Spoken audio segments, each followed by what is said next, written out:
Maurice Rocket Richard was born on August 4, 1921, in the working-class neighborhood of Bordeaux in Montreal.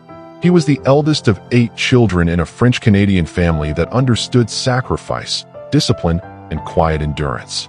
His father worked for the Canadian Pacific Railway. Money was scarce. Winters were long. But on frozen ponds and scraped backyard rinks, young Maurice found something that would shape his destiny. Hockey was more than a pastime in Quebec, it was identity. For French Canadians in the early 20th century, it was also a proving ground in a society where opportunity often favored English speakers.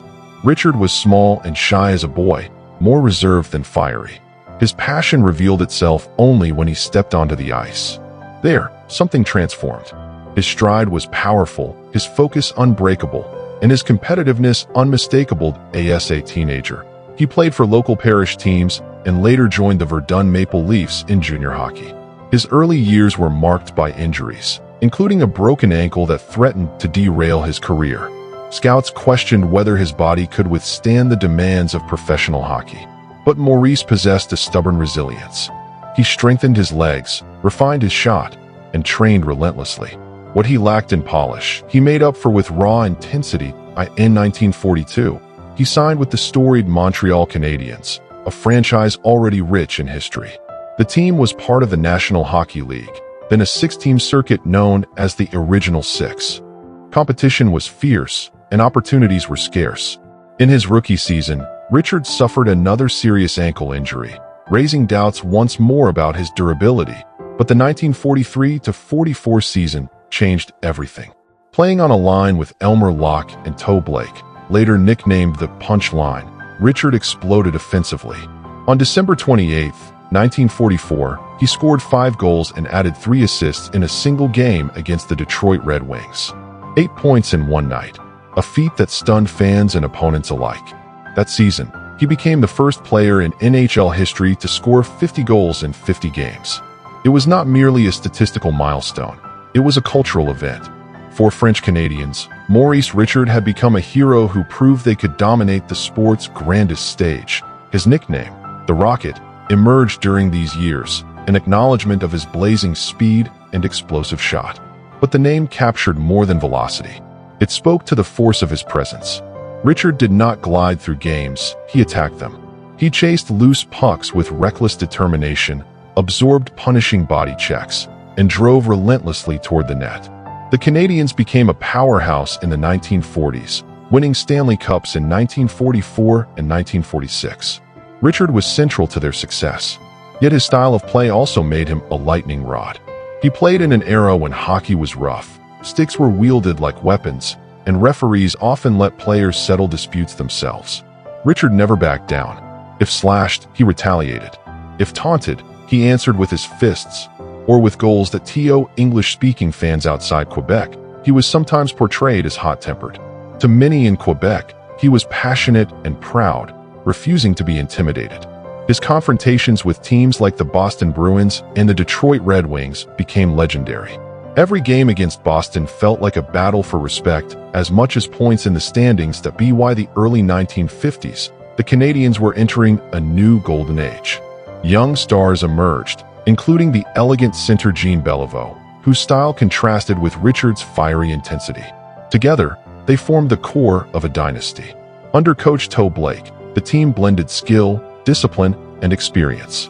But nothing in Richard's career, or in Canadian sports history, would equal the drama of 1955. On March 13, 1955, during a game against Boston, Richard was involved in an altercation with Bruins defenseman Hal Laycoe. After being slashed, Richard retaliated and later struck a linesman who intervened. The incident escalated quickly. NHL President Clarence Campbell suspended Richard for the remainder of the regular season and the playoffs. The reaction in Quebec was immediate and explosive.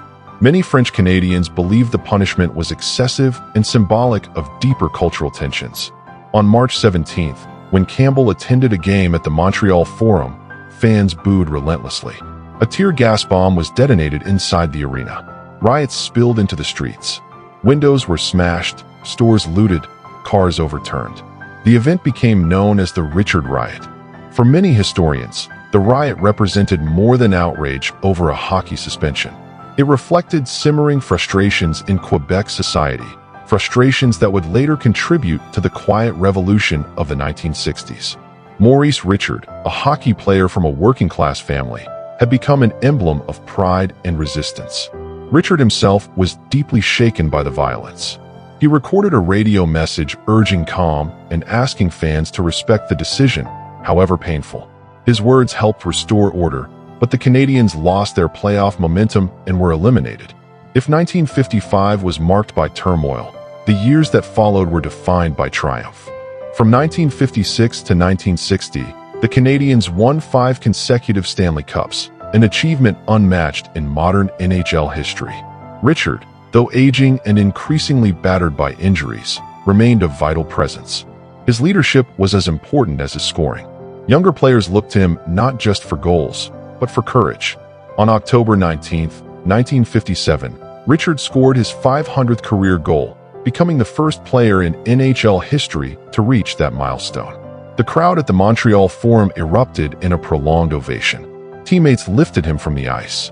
It was a moment that transcended sport, a tribute to perseverance and excellence. Yet the toll of his style of play was undeniable. Richard endured countless stitches, broken bones, and concussions at a time when medical understanding of head injuries was limited. By the 1959-60 season, his body was failing him. He announced his retirement at age 38. When he stepped away from the game, he had scored 544 regular season goals and 82 in the playoffs. He had won 8 Stanley Cups as a player, but statistics alone cannot measure his impact. In Quebec, Maurice Richard was more than an athlete. He was a symbol of possibility. In an era when French Canadians often felt marginalized in business and politics, Richard's dominance in the NHL provided a source of immense pride. He carried himself with quiet dignity off the ice, rarely engaging in political rhetoric. Yet his very existence at the top of the sport spoke volumes. After retirement, he briefly coached the Canadiens but found the role unsatisfying. He later worked as a team ambassador and remained a visible presence in Montreal. Though naturally shy, he understood his responsibility to fans. He signed autographs patiently, attended community events, and supported youth hockey programs. Over time, the image of the fiery competitor softened into that of a national icon. In 1998, he was appointed a Companion of the Order of Canada. Statues were erected in his honor. The Maurice Richard Trophy was established to award the NHL's leading goal scorer each season, an enduring testament to his scoring prowess. When he died on May 27, 2000, at age 78, the outpouring of grief was extraordinary. His funeral at Montreal's Notre Dame Basilica drew thousands. Millions watched on television. Streets fell silent as citizens lined up for hours to pay their respects. Political leaders, former teammates, and fans alike spoke of his courage and inspiration. Jean Beliveau once said that Richard taught a generation how to win, but he also taught them how to stand tall. Maurice Richard's story is not simply about goals or championships.